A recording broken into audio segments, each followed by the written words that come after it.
Bon allez, pas chasser.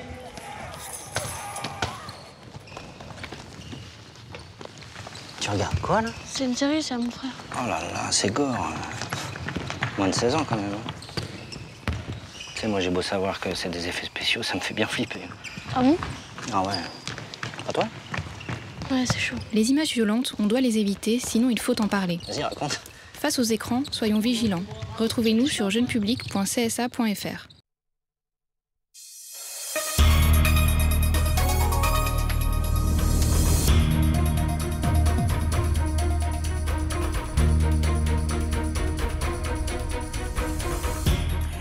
Et dans les principaux titres ce soir, Noël avant l'heure pour les aînés à Saint-François. C'est autour d'un bon repas que nos mamies et papis ont entamé ce week-end de réveillon. ATV Guadeloupe était là pour capter ce moment de convivialité, également présent dans les marchés. C'est la chaleur de Noël qu'ils espèrent retrouver. De nombreux Antillais de Paris se sont rendus au marché de Saint-Denis, l'un des rares où l'on peut retrouver les produits de nos terroirs. Le reportage de nos confrères d'ATV Paris dans quelques minutes. Et cette période est propice au partage et aux gestes de fraternité. La montée de la délinquance chez nous pourrait-elle gâcher la fête?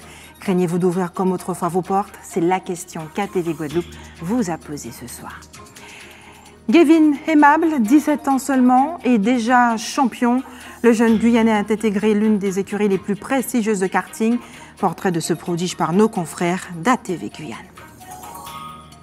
Bonsoir et bienvenue sur ATV Guadeloupe. Cette journée a été rythmée par de nombreuses manifestations et animations liées à la fête du jour de la Nativité. À Saint-François, le marché de la Rotonde a pris des allures de village de Noël. Patrick Curie, Moïse Dexter et Nathalie Dinan étaient sur place. C'est au son du tambour et sous le regard des croisiéristes venus découvrir la commune que s'est déroulé le marché de Noël. La Rotonde diffusait tous les arômes et saveurs exotiques qu'offre notre île en cette saison. Pour le plus grand plaisir des papilles, des visiteurs venus en nombre, une organisation réussie. Nous avons décidé de faire un Noël exceptionnel à Saint-François pour d'autant plus égayer la ville, pour redynamiser la ville et pour nous permettre d'acheter tout ce qu'il y a de bon pour la Noël, c'est-à-dire les sirops, les punches, le pois d'Angole, il y en a aussi des ignames, tout ce qu'il faut pour agrémenter notre Noël d'ici.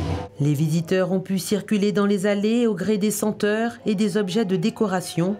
Les maraîchers et les artisans avaient pour l'occasion dévoilé leurs plus beaux produits et créations. Je pose des sacs, des bijoux, des écharpes, des ceintures, de même que des petits paniers pour bijoux, pas mal de choses en fait. Des chapeaux éventuellement. Tout ceci fait à la main, uniquement. Une femme ne peut pas sortir sans son sac, n'est-ce pas? Sans une écharpe le soir. Donc c'est tout ce qui est accessoire, c'est ma source d'inspiration. L'art a pris toute sa place sur les étals. Je propose des tableaux, beaucoup de tableaux, un peu de bijoux, mais surtout des tableaux qui sont faits par des artistes d'ici et qui sont après reproduits et émaillés. Voilà, donc j'ai des tableaux en émail et j'ai des tableaux en bois. Voilà. Je fais également des petits bijoux, donc des petits bijoux fantaisie, qui certains sont faits ici, d'autres viennent d'ailleurs évidemment. Bon, et puis voilà. Et on est très satisfait par contre de ce marché de la Rotonde. Le marché de Noël de Saint-François, comme chaque année, a tenu toutes ses promesses. Eux aussi étaient satisfaits. Il s'agit des personnes âgées de la ville de Saint-François. Chaque année, le Centre communal d'action sociale de la ville organise une grande rencontre autour d'un repas de Noël. Une manière de créer des liens pour que personne ne se sente isolé. On écoute la directrice du CCAS de la ville qui a expliqué à Moïse Dexter et Patrick Curie leur démarche. Nous organisons le Noël des aînés. C'est une manifestation que nous organisons chaque année. Nous tenons à le faire pour nos personnes âgées. Nous commençons justement cette période de fête par la visite des personnes âgées à leur domicile, à qui on remet un présent et on passe un moment avec elles à discuter et partager un moment de convivialité. Aujourd'hui, nous recevons les personnes qui sont en bonne santé, on va le dire, en tout cas qui peuvent se déplacer et participer avec nous à une manifestation. Aujourd'hui, nous offrons un déjeuner et nous offrons aussi, lors de cette manifestation, un présent et nous partageons ce moment de convivialité avec nos aînés. Nous finirons l'année avec une visite de nos personnes âgées qui sont dans les EHPAD en tout cas sur toute la Grande Terre, parce que nous trouvons que c'est un moment privilégié à partager avec nos personnes âgées en termes de convivialité, de partage, parce que c'est vrai que souvent ces personnes-là sont oubliées Mais nous, on ne les oublie pas parce que nous savons qu'elles sont là et nous nous attachons à les visiter chaque année. Et suite et fin de notre feuilleton sur les Antillais qui fêtent Noël à Paris. Aujourd'hui, c'est sous les halles du marché de Saint-Denis que nous avons rencontré Marie-France quelques heures avant le réveillon. Et vous allez le voir, il n'est pas si facile de trouver tous les ingrédients pour passer un Noël comme au pays. Pas de temps à perdre entre les étals du marché. Marie-France cherche des assaisonnements pour son cochon de Noël. À Saint-Denis, on trouve tout, à l'exception de quelques épices. Alors, place à l'improvisation. Je vais acheter du romarin, je vais acheter du gingembre, du persil. Ça remplace quelques épices qu'on peut en effet ne pas trouver ici. Mais pour être sûr d'avoir tous les ingrédients, il faut aller vite. À la veille du réveillon, le jambon Noël se fait de plus en plus rare dans le marché. On a eu à peu près une 50aine de kilos ce matin qui sont partis en moins de 45 minutes. Pendant ces jours de fête-là, on fait un carton. On repart toujours avec rien sur l'étalage. Marie-France est habituée des Noëls parisiens. De Saint-François, elle vient chaque hiver et elle sait à coup sûr où dénicher les produits nécessaires pour un festin pays. Quand on est ici, on a l'impression de vivre Noël comme en Guadeloupe. Il n'y a pas de différence en fait. Un sentiment partagé par la communauté antillaise très présente à Saint-Denis. C'est le Noël créole qu'on importe en France. Voilà, on n'est pas dépaysés. C'est le 24 qu'on casse toute la maison, qu'on chante, qu'on danse. Et le chanter Noël, on fait le soir aussi en famille. C'est exactement pareil qu'en Martinique. On fait les mêmes choses, on fait les mêmes plats, on s'amuse de la même manière. Mais la seule chose, c'est qu'il fait froid. C'est le temps qui change, c'est tout. Qu'importe la température, il est temps de se mettre au fourneau et d'inviter la chaleur antillaise à sa table. Et sur les tables se trouveront les produits phares de cette saison, le jambon de Noël, le boudin créole. Ils sont les stars des marchés en ce moment. En Guyane, le marché de Cayenne a battu des records de fréquentation. Jean-Marc Dabreu a pu glisser sa caméra pour y faire le tour des saveurs. On regarde. Difficile de se frayer un chemin dans les allées du marché de Cayenne ce matin. Malgré les intempéries, beaucoup sont venus ici pour trouver les ingrédients de leur repas de Noël. Donc pour Noël, on a prévu de faire du jambon de Noël, la tradition, du boudin rouge, des pommes de terre au four et le fameux columbus. À l'intérieur, on fait la queue pour obtenir l'incontournable boudin créole. Sans jambon de Noël, c'est pas Noël. La viande de porc a toujours la côte, mais d'autres sont aussi très prisées, comme le cabri, en quasi-rupture de stock. Non, parce que là, on a un stock hein, parce qu'on n'arrive pas à approvisionner tout le monde. Quoi. Et combien vous avez, à peu près de kilos Là, on a 30 kilos pour ce matin, ils sont tous partis déjà. Une bonne nouvelle, selon les maraîchers, les prix observés sont stables par rapport à l'année dernière. Les retardataires ont donc jusqu'à demain matin pour effectuer leur course de Noël au marché de Cayenne. Et Noël est à l'origine une fête d'origine romaine, célébrée dans la nuit du 24 au 25 décembre. L'empereur romain Aurélien I avait choisi cette date afin d'unifier religieusement l'Empire. Elle deviendra par la suite une fête chrétienne pour commémorer la naissance de Jésus-Christ de Nazareth. La crèche de la Nativité en est le symbole par excellence. En Martinique, Hubert Bornil a découvert une réalisée à partir de végétaux. On regarde ensemble. Porter manœuvre pour rendre la ville plus belle et puis en belle crèche.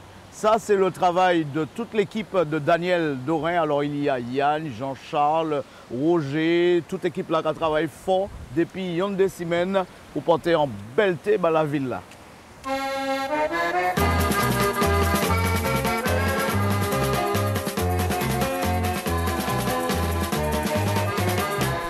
Difficile de ne pas remarquer l'effort d'embellissement fait par les agents de la ville de Casse-Pilote. Une commune qui s'est déjà octroyé le prix de Jardin Fleuri en 2000, sans parler du trophée de l'environnement attribué à son chef paysagiste quelques années plus tard. Oh, la bonne nouvelle, tout il a fait en végétaux. Alors comme moi réalise ces figurines en Marie, Jésus, moi fait en végétaux aussi puisque on est... Oui, feuille banane, écosse banane quoi. Ouais. Et moi, je vais récupérer ça dans la nature. Si on a appris ce travail-là, vraiment, parce que c'est un truc naturel. Tu vois, nous sortis de l'ordinaire, nous ne pouvons pas utiliser crèche et puis c'est grande nature. Un travail qui fait la fierté de tous dans la commune, en première ligne, les agents de l'environnement. Il faut nous contents puisque c'est vu commune là. Il faut nous embellir commune là puisque commune là, en commune qui pas ni fleur, il pas embelli. On va planter pied bois, c'est pas pour dire on y vient puis qu'on fouet dans sa jacante et puis on faut donner un mot bas ça va faire, faut pas ni un mot bas ça va faire, ou peut pas comment ça va là. Une seule chose peut cependant les contrarier, ce sont les actes malveillants de certaines personnes qui n'hésitent pas à se servir en bouture. Mais qu'à cela ne tienne, avant tout, c'est Noël et il faut reconnaître que la crèche est plutôt réussie. Et même lorsqu'il a plu, le terrain est boueux, mais alors on ressort de là plein d'énergie. Il n'y a qu'à voir cette équipe au travail et puis quel enthousiasme. Alors si vous voulez voir vraiment l'éclat de cette crèche de Cazes-Pilote, c'est surtout la nuit qu'il faut venir voir ça. Et il fut un temps où la tradition voulait que chacun se rende chez son voisin. Où est donc passé cet esprit de Noël? La recrudescence de la violence serait-elle un frein pour ouvrir les portes de sa maison ou de son cœur? C'est la question en tout cas que vous en posez. Karen Diama et Isabelle Hameau, on écoute vos réponses. Vous pensez que c'est encore possible d'ouvrir ces portes pendant les fêtes? Oui, bien sûr. Pourquoi? Mais parce que je pense toujours à certaines collègues qui viennent me voir, puis aussi bien que la famille. Et du fait que les voisins viennent comme avant, malgré l'insécurité? Oui, bien sûr, bien sûr. Il faut que ça repart. Ça vous fait pas peur? Oh non, pas du tout. Non, pourquoi avoir peur? Non, c'est le contraire. Il faut que ça revienne comme avant. Et puis bon, après on verra bien. Hein. Je pense qu'il y a un nouveau mode de vie à cause de l'insécurité grandissante depuis un certain temps. D'ailleurs, il n'y a qu'à voir au niveau national. Si on se base sur le niveau national, je pense qu'il y a un retour chez nous aux Antilles. On ne vit plus comme avant, ça, c'est une évidence. Hein. C'est plus les années 50 où les portes ouvertes, on reçoit les amis. Je pense qu'il y a un niveau de vigilance qui a nettement augmenté. Voilà, c'est tout à fait normal d'ailleurs. Comme vous dites, il y a beaucoup d'insécurité, il y a plein de trucs qui se passent, des cambriolages, des agressions. Donc non, ça ne porte pas à ouvrir ses portes. C'est possible à toute personne de bonne volonté. Malgré une insécurité grandissante? L'insécurité, elle est sur la Guadeloupe, elle n'a pas beaucoup changé. Il y a des quartiers qui sont difficiles, il y en a d'autres qui le sont moins. Bon, ici, c'est relativement tranquille. C'était plus convivial, bon, c'était présent. Il y a à peu près 5 ans, 10 ans de cela, même 20 ans, voire 20 ans, enfin à mon âge quand j'étais jeune. Mais maintenant, ce n'est plus pareil. Hein. Avant, oui, c'est clair. C'était pas le même truc que maintenant. Maintenant, c'est plus pareil. Si des individus débarquent chez vous, que vous ne les connaissez pas, c'est pas de gaieté de cœur que vous allez recevoir. C'est pas bon, on va pas forcément les mettre à la porte comme ça, mais on les surveille, on les a à l'œil. Et restez sur ATV Guadeloupe dans quelques minutes.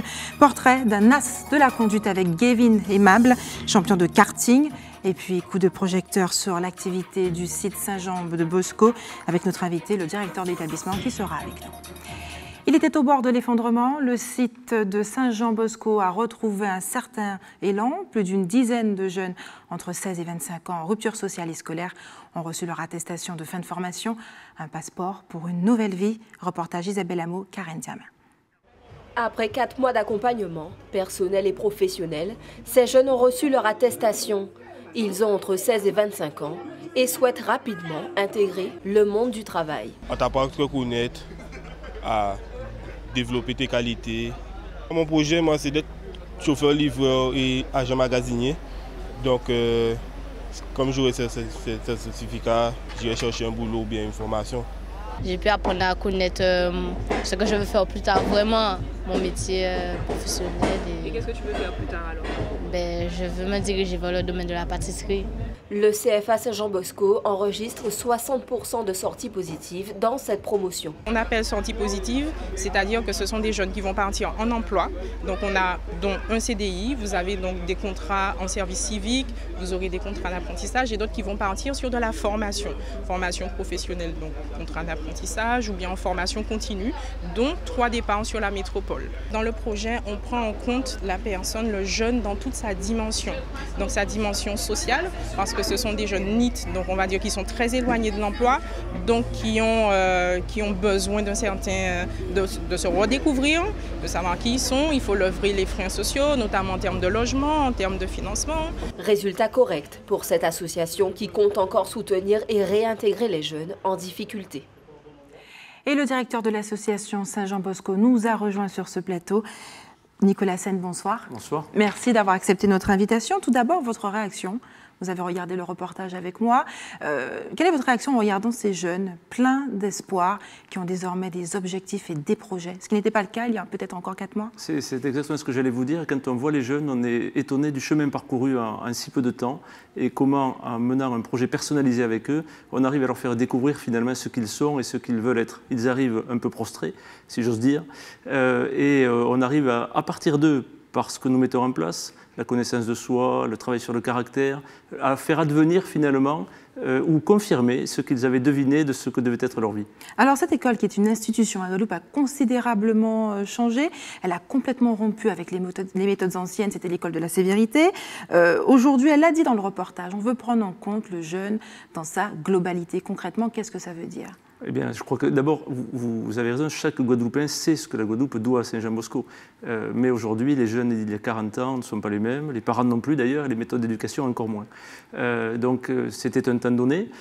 L'institution, elle a continué à vivre malgré les difficultés que tout le monde sait, grâce au CFA Jean Belot, qui a été créé en 2006, grâce à l'école d'art, grâce au lycée de Blanchet. Et en 2015, à l'appel de l'évêque de Guadeloupe, l'association Saint-Jean-Bosco a été créée. Elle fédère les acteurs du site et elle développe de nouvelles activités, dont celle dont nous parlons, la remobilisation pour les jeunes NEET, qui est financée par l'Europe, le Fonds social européen et le Conseil régional de Guadeloupe, et avec donc le projet personnalisé du jeune, si j'ose dire, qui est vraiment mis en valeur. Aujourd'hui, on ne peut plus faire marcher à la cadence militaire les jeunes qui sont tous avec justement, l'école de la sévérité est-elle désuète? Non, ce n'est pas l'école de la sévérité, c'est de la sévérité dans de la bienveillance. Aujourd'hui, ce n'est pas l'armée parce que ça ne peut plus fonctionner.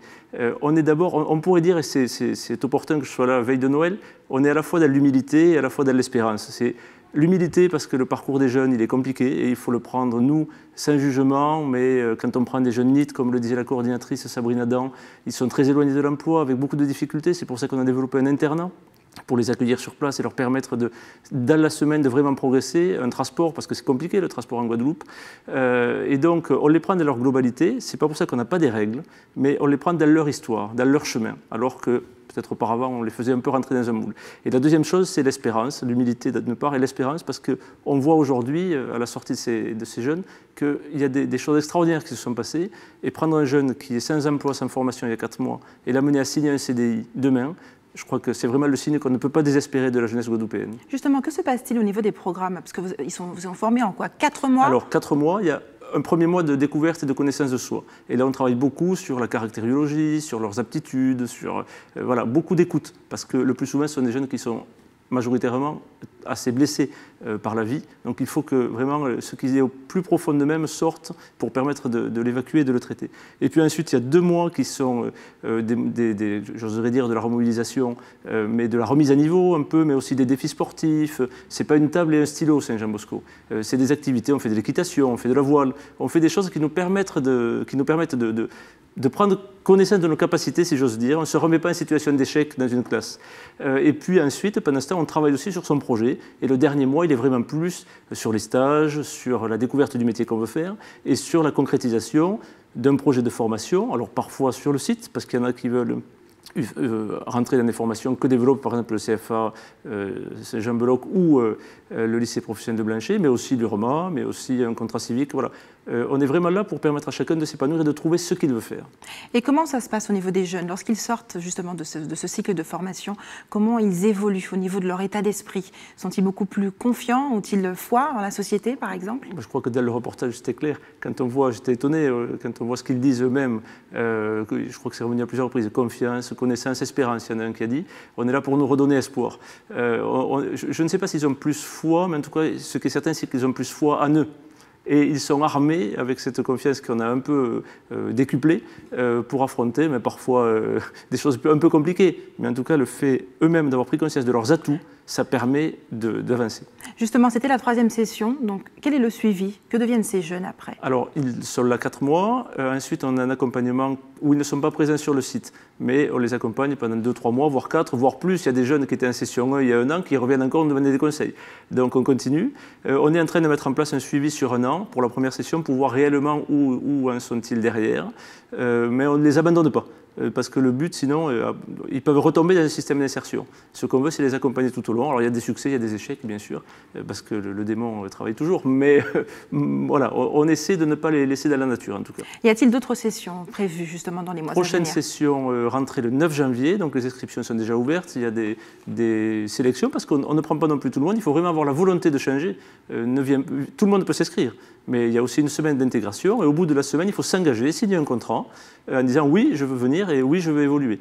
C'est-à-dire, j'accepte aussi de ne pas boire, de ne pas fumer, de ne pas sortir. Voilà, il y a des exigences. Vous parliez des rigueurs tout à l'heure, elles y sont. En contrepartie, on peut offrir donc un logement, un transport. Il y a aussi un petit défraiement, une petite indemnité mensuelle pour permettre aux jeunes de vivre. Donc, ils peuvent s'inscrire, soit en venant sur le site, soit en cherchant sur le site internet, soit en téléphonant à Saint-Jean-Bosco. Prochaine session le 9 janvier, il y en aura encore une autre, puisque sur 1 an et demi, nous aurons formé 126 jeunes, précisément. Et nous allons essayer de poursuivre ce programme avec les services de l'État et les services de l'Europe. Justement, j'allais en venir. Est-ce que vous êtes accompagné par les services pour mettre en place ce genre de projet? Alors, nous sommes accompagnés par les services de la région, par les services de la DIECT, par les services de l'État. Nous sommes accompagnés, là, nous avons créé avec le ministère de la Justice une semaine de formation de citoyenneté avec une association partenaire. Donc, on essaie de développer tout ce qui permet aux jeunes, j'ose pas dire une prise en charge globale, mais en tout cas une réponse au maximum de problématiques pour éviter la rupture, parce qu'on sait bien que la rupture, c'est celle qui engendre la délinquance, l'échec, etc. Merci Nicolas Sen d'avoir accepté de répondre à nos questions ce soir. Et nous poursuivons ce journal avec un autre modèle de réussite et d'abnégation. À tout juste 7 ans, il effectuait ses premiers tours de karting. 1 an après, il se lançait dans la compétition. Et aujourd'hui, 17 ans, Gavin Emab fait partie des meilleurs pilotes de karting, meilleur espoir de sa génération. Jonathan Lariot et Stéphanie Puglisi, nos confrères d'ATV Guyane, l'ont rencontré pendant son séjour parce qu'il est originaire de la Guyane. On regarde ensemble. Merci. Technique et rapide, à 17 ans, Gavin Emab se fait doucement sa place dans le milieu professionnel du karting. En 2014, ce jeune coureur guyanais est sélectionné par la Fédération française du sport automobile et intègre la même année l'écurie Werner Kart, multiple championne de France. Entre entraînement et compétition, il profite de chaque vacances pour rentrer chez lui et retrouver la piste de Macouria sur laquelle il s'est entraîné pendant des années. J'ai beaucoup de souvenirs, c'est ici que j'ai eu...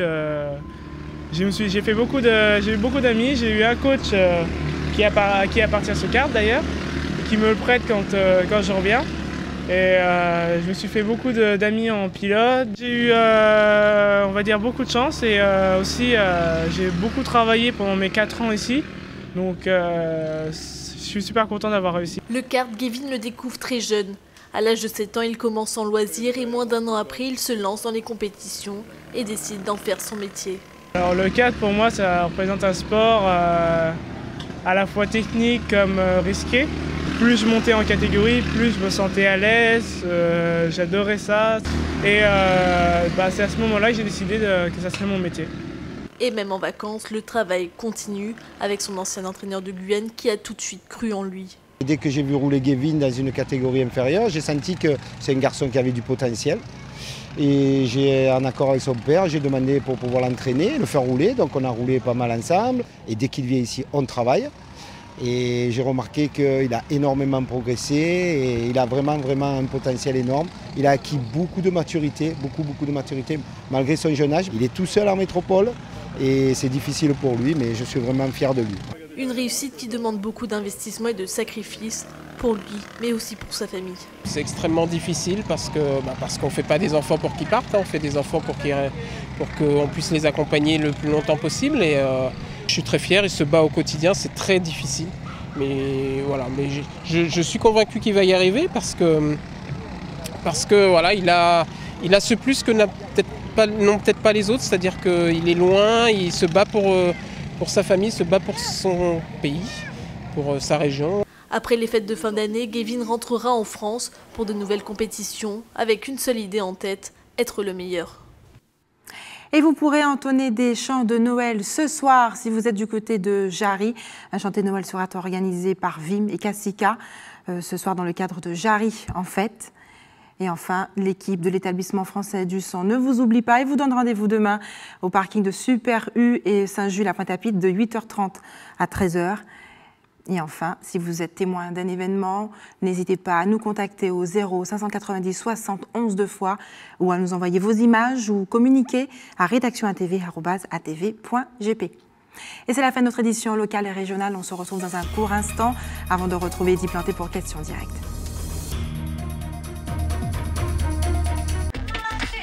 On va peut-être changer, non? Moins de 10, c'est pas vraiment de votre âge. Ça vous a pas paru un petit peu bizarre, le garçon qui embrassait toutes les filles, là? Il avait pas mal de copines, non?